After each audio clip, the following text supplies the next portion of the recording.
최고위원 김선민입니다.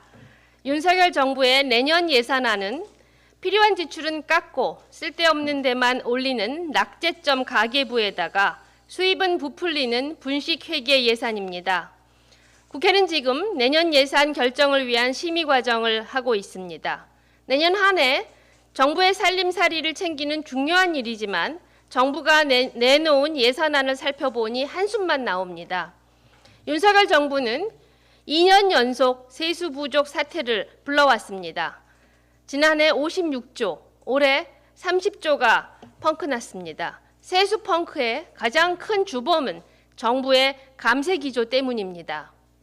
올해도 상속세 등 초부자 감세안을 통해 향후 5년간 18조 원의 국세 수입을 더 줄이겠다고 발표했습니다. 그런데도 내년 국세 수입 예산을 382조로 올해 실징수액 337조에 비해 11%가 늘려잡았습니다.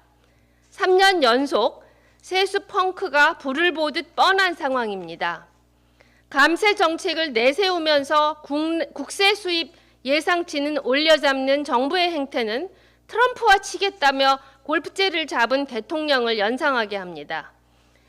세출 예산에도 문제가 많습니다.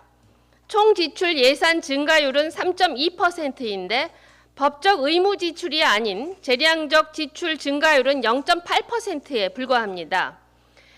2%대인 물가 인상률 전망치까지 반영하면 실제 재량 재정 지출 증가율은 마이너스라고 할 수 있습니다. 국가의 예산이 국민의 삶과 미래를 위협하고 있습니다.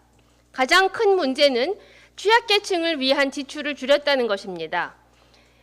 임대주택 관련 사업 예산은 40% 감소, 취약계층을 위한 에너지 바우처 사업도 27% 감소, 소상공인 자영업자 금융 비용 지원 사업은 3천억 원 전액 삭감되었습니다. 상병수당, 요양병원 간병 지원, 공공의료 등 윤 대통령이 공약했던 민생 예산마저 모두 지난해 대비 큰 폭으로 감소했습니다. 반면 김건희 예산이라 불리는 마음투자 사업 예산, KTV 관련 예산은 모두 증액되었고 검찰의 특수활동비는 11%나 늘어났습니다. 민생은 버리고 여사와 검찰만 챙기는 윤석열 정부의 내년 예산안은 근본부터 바꿔야 합니다. 우리의 현명한 어머니들은 살림이 어려워도 아이와 아픈 가족을 위한 지출은 줄이지 않았습니다.